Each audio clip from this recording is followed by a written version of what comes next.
This is Small Business Big World, our weekly podcast prepared by the team at Paper Trails. Owning and running a small business is hard. Each week, we'll dive into the challenges, headaches, trends, fun, and excitement of running a small business. After all, small businesses are the heartbeat of America, and our team is here to keep them beating.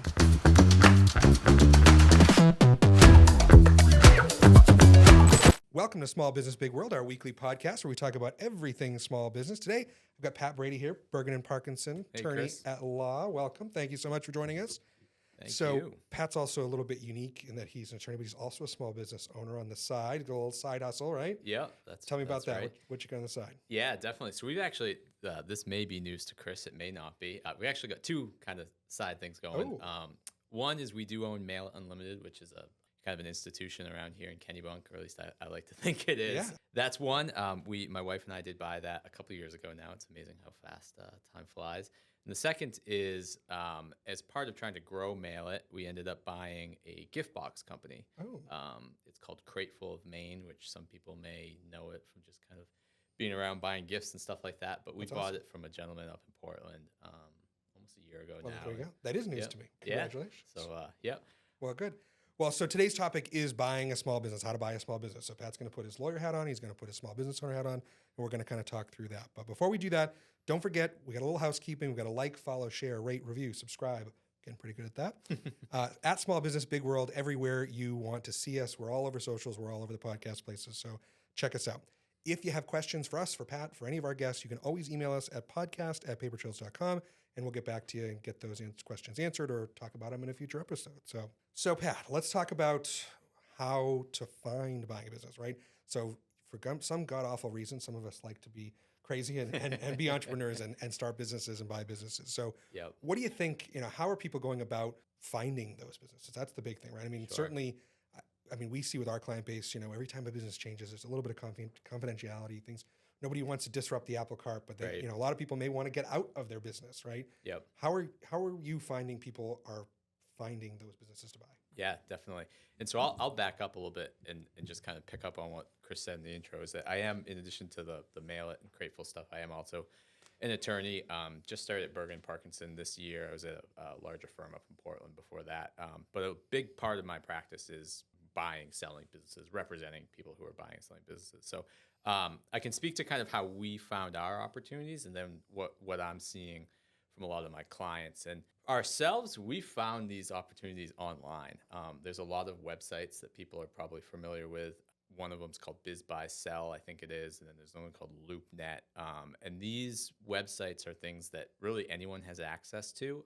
You can find anything from really sophisticated brokers selling businesses on sellers' behalfs on there to kind of DIYers, putting up their business for sale by owner on there. So, And I'm guilty of the Sunday morning scroll on Yep. Biz Buy Sell just to see what's out there. Yep, absolutely. It is pretty interesting to just kind of cruise through there and see what's out there. Yeah. So that's certainly one way. And we do actually get a fair amount of clients that come to us with businesses that they've found on Biz Buy and Sell and come to us to try and basically get it from the listing to over the finish line.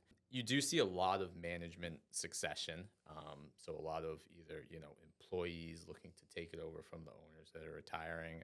That's obviously kind of situational dependent. You got to be in the right place at the right time, Sure. To have that. But we also get a lot of people who just develop relationships as part of their current, whether they're an employee or a business owner themselves, and they just develop relationships in the industry with other companies, and it just so happens to come up in conversation, or maybe they approach them and say, what's your plan? Is there a deal here? Right. Can we put something together? There's a lot of that happens. I'd say by and large, the vast majority of what we see is really just kind of inter-industry people putting deals together because it makes sense for all parties. Sure. And of course, there's always just the cold calls. People just like doing deals, right? If you see a business you like, give them a call. Right. Everything's for sale for a price. Everything's for sale for a price. That's right. And there's no harm having the conversation. Absolutely. Of the time. So you talked a little bit about, I think we're in Maine, right? So a lot of folks, that generational small business, right? Yep. I know we have, Mail It has been around for a long time. You're, the next generation of buying that, but there's also like, hey, the butcher in town, like they're 4 or Right. 5 generations into this, right? the sons keep taking over and taking over and take over. You know, what are you seeing in terms of those succession pieces? What does that planning look like for those folks? If it's whether it's a management succession or a family succession, things like that. What do people plan? How do people plan for that? Yeah, and I think the short answer is the best piece of advice is just to plan sooner than you think. Sure. You can always put these things together at the drop of a hat if you have to, but they usually don't come together very nicely in that case. And it's just kind of a rough ride for everybody involved when you're trying to scramble at the last minute. So, you know, a year, 2 years, 3 years out from when you think you may want to start making the transition is always really the best time to start making a transition, you know, making a plan for what that looks like for a lot of different reasons. But in terms of actually structuring it to say you do have a, you know, family coming up behind you that you want to get the business to, you know, I mean, there's gifting options where you can just give the company to the next people coming, you know, that you want to get it to. That's always an option. There's purchase and sales, you know, the people who you want, you know, to buy the company, just buy it. Lots of financing structures you can come up with. And then you can do it, you know, piecemeal, you know, a little bit at a time. That's a lot. You see that quite often as well, where maybe the current owners, mom and dad, whoever it is, aren't quite ready to give up control, but they want to kind of start to get the next generation You into give a the little equity ownership. now, Yep. and you work it out over time, right? Right. Yeah. You can sell a little bit now, and then sell a little bit next year, and a little bit next year, and finally, kind of things will flip. Or you can give a little bit this year and a little bit next year, and that sort of thing. Yeah. That's good. I mean, I know in our business we see a lot of that, right? We see, you know, the kids take over, or the nephew, or the kids, you know, whatever. Right. And I think in the management too. I mean, we see that a lot here.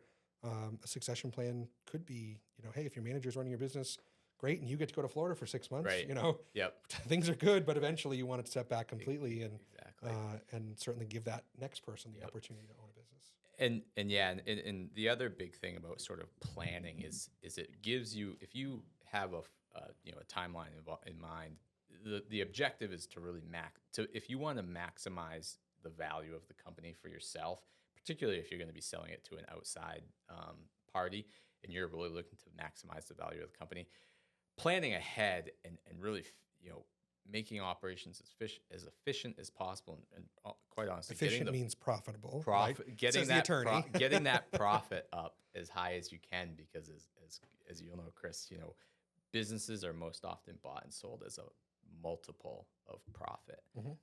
So to the extent you can get that profit up, you know, it just makes the selling price that much higher. Absolutely. So once one of these crazy people have decided to buy a business, right? What does it look like from a legal perspective? I think everyone just thinks, hey, I'm gonna start an LLC, and I'm gonna, you know, call it XYZ Company LLC, and we're gonna start doing business. But it's a little more complicated than that, right? Put your attorney hat on. Tell us what that looks like. And there's certainly, we know there's different classifications of entities. There's different considerations for all that stuff, especially, and even if it depends on how you might buy your business too, that might matter too. Right. Yeah, absolutely. And there's just so much that goes into it. But, you know, really, I view the starting line as really when you get that opportunity kind of in your sights and start approaching the seller. And there's and that's really the first moment in time when you can start to diverge, and it's really, you know, choose your own adventure at that point. But I would say most deals start off with a letter of intent, an LOI, and not all of them. Sometimes you can jump right to a purchase and sale agreement. It's kind of the definitive transaction document.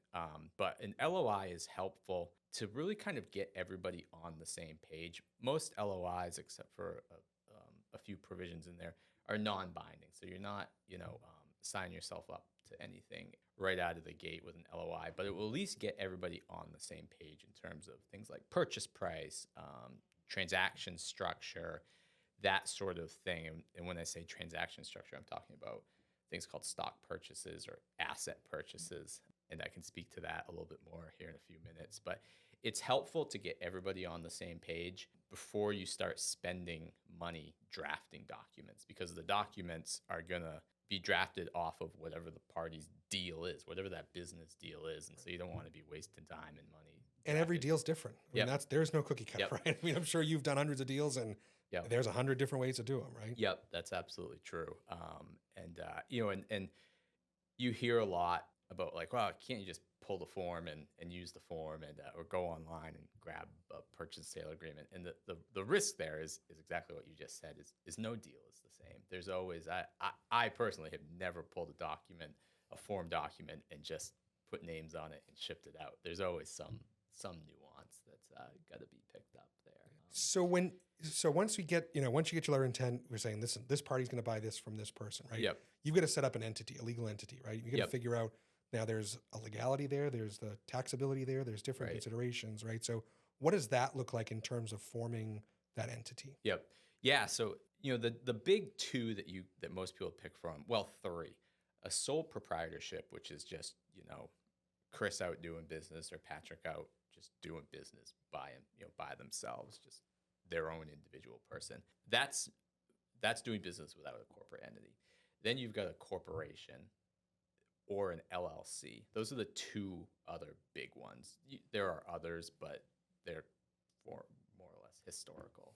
LLCs are really kind of in vogue right now. They're extremely flexible. They're a relatively new creation, but you can have really as many owners as you want. You can really do almost anything with the corporate governance within reason. But the corporate, and there's some tax distinctions between the two, but corporations have a lot more, they're much more rigid when it comes to like governance. You got to have shareholder meetings and that sort of thing. So most people are picking LLCs right now. And then the actual process to form an LLC is actually quite straightforward.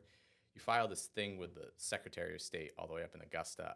It's called a certificate of formation. It's straightforward. You just basically put the name of the Basically entity. a one-page document. It's a one-page. Yep. The second page is a signature page. Yep, exactly. The state of Maine, for the listeners out there, is still very much in the Stone Age in terms of they require wet ink signatures. They're one of the last states in the country that I'm aware of that you've got to actually get that document up to the state. A lot of states do it online now.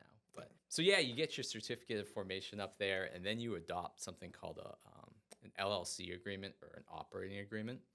And that is really kind of the rules that you're going to run the company by.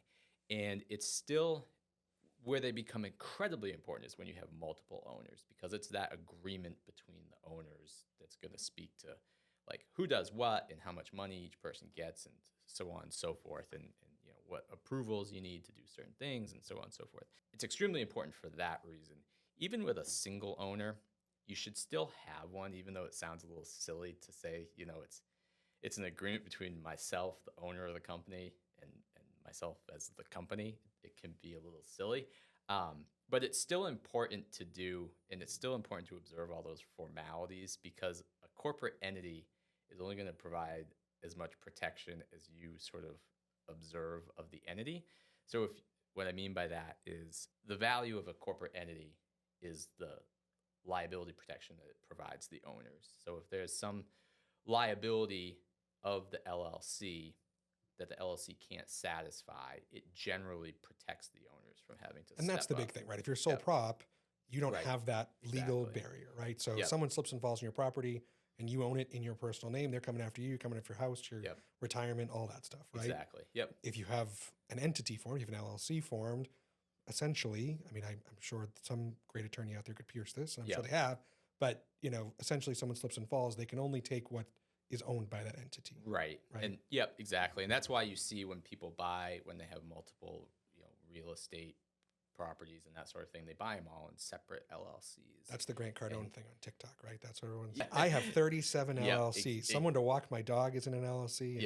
Exactly. And the reason for that is you take the property example. If someone slips and falls, and there's 10 properties, but each one's in a separate LLC. The concept is that if they fall on property A, they're limited to basically property A to satisfy that judgment, whatever it is. They can't go after B, C, D, and so on and so forth. But yeah, so that's why you really want to do that entity. But the piercing the veil comment you just made, what that means is that if you don't observe the formalities of the entity, some judge could say someday that because you didn't observe the formalities, you don't get the benefit of the protection the LLC provides. And when I say formalities, I mean things like having that, an operating agreement is just going to kind of advance that concept that this LLC is its own box. It's its own living, breathing thing. Things like commingling bank account, using the company's bank, the LLC's bank account as your own, paying your own mortgage out of the LLC account and going grocery shopping out of the LLC account. And all that stuff's going to get you into a lot of trouble. Those are bad things. Those are bad things. Yeah. From a legal, from a bookkeeping, from an accounting perspective. Yeah. Just keep them separate, please. Right. Yeah. So one of the things you talked about, the piercing the veil, going through, keeping things separate. Of course, I know I have clients that have literally filed that certificate formation. They've gone to the IRS website, they got their EIN, Yep. and they're in business, right? I mean, Yep. legally speaking, they're in business, right? Yep. But I think the value of having someone like yourself draft that operating agreement and all the documentation and so forth. Yep. Yeah, okay, we're going to pay $1,000 or whatever it is this week Yep. to do that. But it really is that last step that you have to have to protect yourself and your entity, right? Yep. And what I tell clients a lot of times is when you're setting up the business, it's just so important to sort of set yourself up with a strong foundation, because it really sets the tone for kind of how you're going to do business the rest of the time. And if you just kind of haphazardly pull it together, the paper foundation isn't really there. One, it's just, it makes life difficult in a whole number of different reasons. But the second is if you have in your mind that you're going to one day sell the company, a buyer, if you think of yourself as a buyer, if you go in and you see if you're looking at this opportunity that's just in disarray, they have no foundation, they're just kind of haphazardly running it. No, it may not kill the deal, but it's a paper, it could be one of those death by 1,000 paper cuts things where there could be this issue and that issue. Maybe those aren't so bad, but then the house is a mess, and maybe you kind of pull all this stuff together. And I bought one of those businesses, and I can tell you I got 999 paper cuts, and I probably should have gotten that 1,000. Yeah. So it is important to kind of get that house in order out of the gate and set up those entities correctly.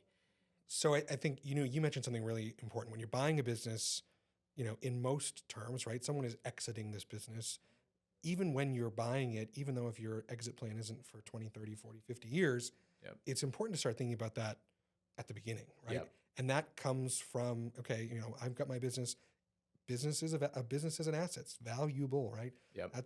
A lot of, particularly my clients, I'm sure yours too, say, gosh, my business is my retirement, right? Yep. Yep. And so don't run it into the ground, right? Make sure you have it organized. Make sure, just like if you were putting money into any other investment, keep it organized, right? Right. Yep. And do it right. And have the advisors, most importantly, like yourself and an accountant and so forth, to be guiding you through that, right? Yeah. One of the most painful examples I can think of, just illustrate, do it right, is we had a company with 3 owners out of the gate, and the 2 owners bought the third one out. They thought they did, but they didn't really do any paperwork. It was just kind of a handshake. We'll give you some amount of money, and we'll just sign this little thing that says you're an owner anymore, and off they went. Well, 10 years later, the 2 guys that were selling it for a significant sum of money. And the buyer, opens up the hood and says, well, what's this third owner?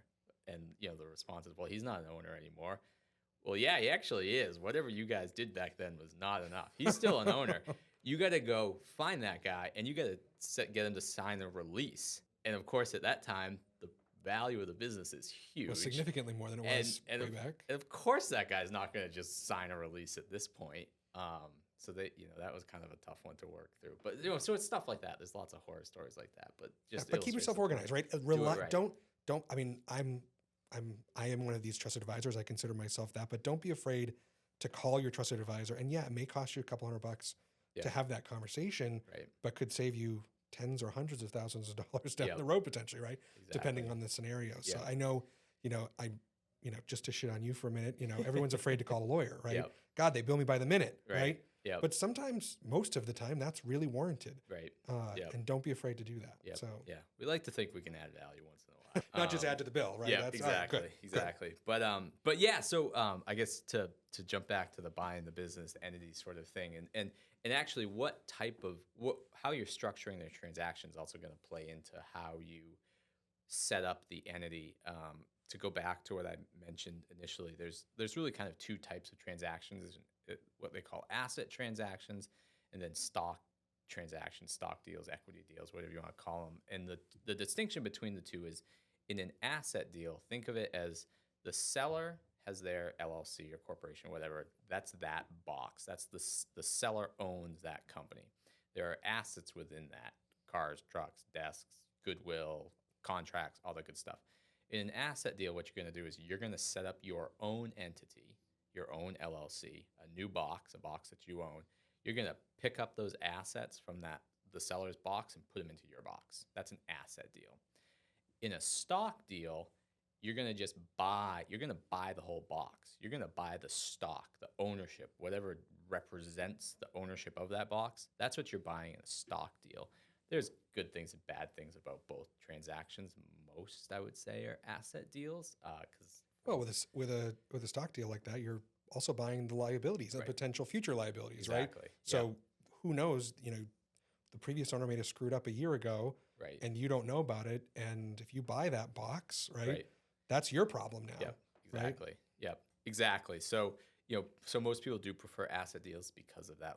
You can Ongoing generally get all those skeletons in the closet that may not come out of the woodwork yet. But my point, what I was going to say is that if you do the stock deal, you actually don't need an entity. You just because it's just taking the old one over. You're just taking the old one over. You're just really kind of stepping in the shoes of the seller owner. So we've talked about creating the LLC and running through that. Again, I'm going to go back to the TikTok world. Everyone says make sure your LLC's in Nevada or Delaware, right? Yep. Why should I form it in Maine instead of one of those quote unquote more friendly states, right? Sure. What is that? Yeah. What are the implications? Does it really matter if you're a small business? Yeah. So Delaware has this sort of like lore in corporate world, like as being super fit, the place you want to form your entity, right? And that has some truth to it, but usually because it has a very friendly and well-developed body of law. So if you have a Delaware entity and there's going to be some issues down the road, you know with some certainty how it's going to be resolved because there's just so many cases that go through the courts down there with business entities. There's a lot of cases in Maine that go through the courts, but does that matter for mom and pop restaurant as much as it matters for General Electric? Yep. So exactly. So what I tell most people is you don't need to form a Delaware entity. Kind of if you're generally a kind of a small Main Street business, and even maybe not necessarily a Main Street business, but a big player, even just for Maine, you don't need to be down in Delaware for one almost primary reason is it's going to cost you just a lot more administratively. You've got to maintain 2 registrations. You've got to maintain your Delaware registration, and then you've also got to, because you are in the state of Maine doing business, you've also got to register in the state of Maine. So why not just form in Maine and get rid of that separate filing? And if you are going to grow into some very large company that's going to start taking on investors and that sort of thing, those investors probably will want to see a Delaware entity, but you can always change it down the road. So that's a great segue, investors, right? Yeah. How do people, people are buying and selling businesses all day long. It feels like we're trading candy in the playground, right? Yep. But how are people accumulating that candy, right? How are people finding the money other than just their life savings, right? What types of financing methods are most common that you're seeing? Yeah. In the sort of where I see it is a lot of bank financing, just really traditional bank financing. Put your 20% down, we'll give you the rest. Exactly, that sort of thing. And in that scenario, what happens is buyer seller negotiate a deal, they paper it, and then you get to the closing table, and the bank comes in.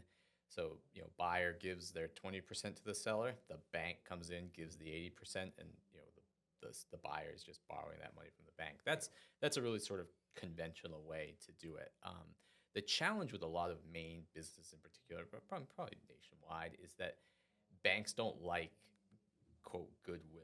They like hard assets, right? They want a building, they want vehicles, they want equipment. They don't want your client list. They don't care about that, right? Exactly. So you end up in this tough space where if a business is $500,000, but maybe there's only like $100,000 worth of hard stuff, well, that's $400,000 that the bank is not going to lend on. So if you either got to come up with $400,000 yourself, or you got to find some other way to kind of crack that nut.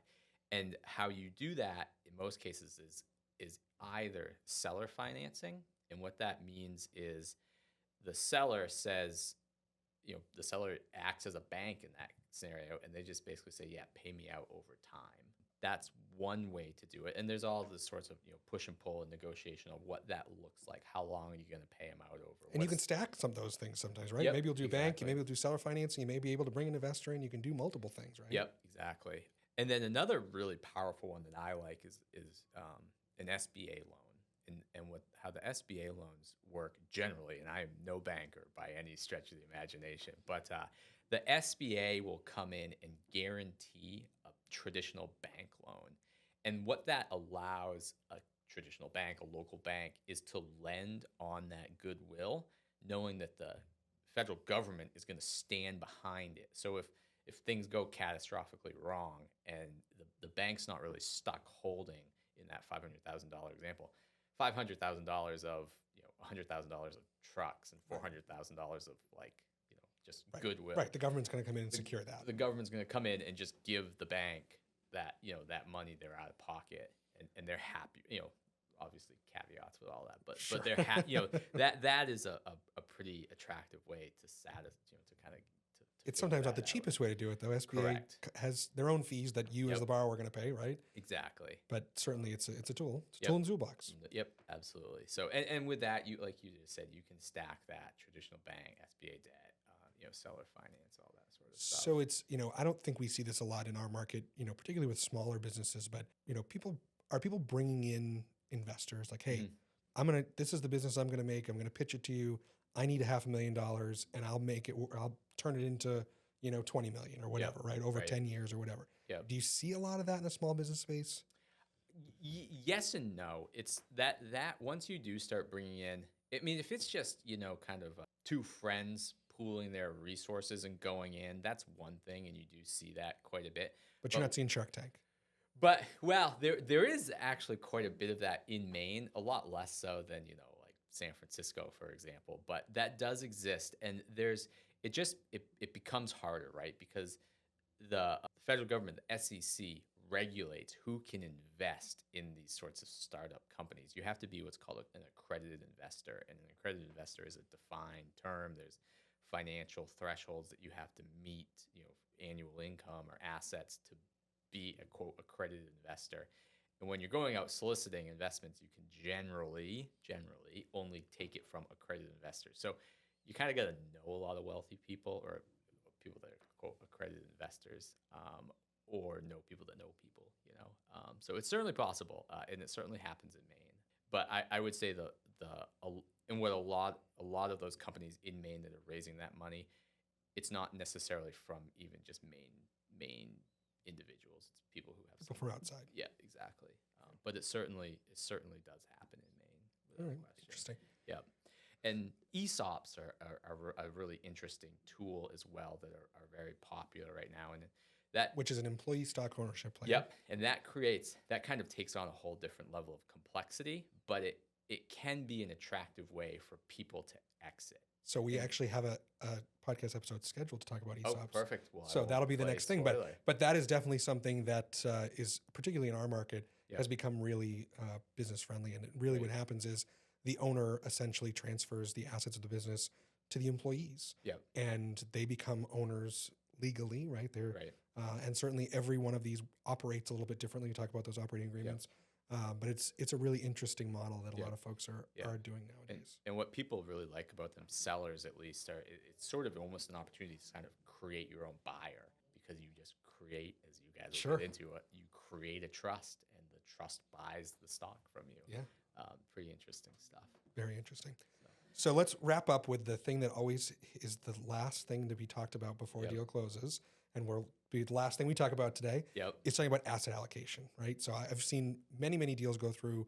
You probably have as well, where the day before the closing, everyone's like, "Oh, what's the asset allocation?" And you're negotiating literally at the 11th hour about what the asset allocation. Can you tell us what that is, how it works, all that stuff? Yeah. So when you in asset deals, or really in any deal, particularly in asset deals, you're going to buy a whole bunch of stuff, right? You're going to buy like cars, trucks, inventory, tables, chairs, accounts receivable, maybe contracts. Goodwill is the big one. The IRS says that buyers and sellers both, when they engage in one of these transactions, have to file something with the IRS that actually says that they give you these, I think it's like 6 or 7 classes of assets, and you have to put down a dollar amount in those. On So that you buy your form. $500,000 business. Yep. It's not just I bought $500,000. Right. It's I bought $100,000 worth of inventory, $50,000 Yep. worth of furniture and fixtures, Right. and so forth. Right. Yep. So the IRS makes each party submit one of those to the IRS, and in our experience, I mean, they need to be consistent with one another. The IRS is going to take a big issue with if one of them says if they're wildly disproportionate from one another. And the reason is that these different classes of assets have different ways to depreciate them. Right. That's The taxability can be different. taxability, exactly. So the easiest example is goodwill and fixtures, shelves and tables and stuff like that.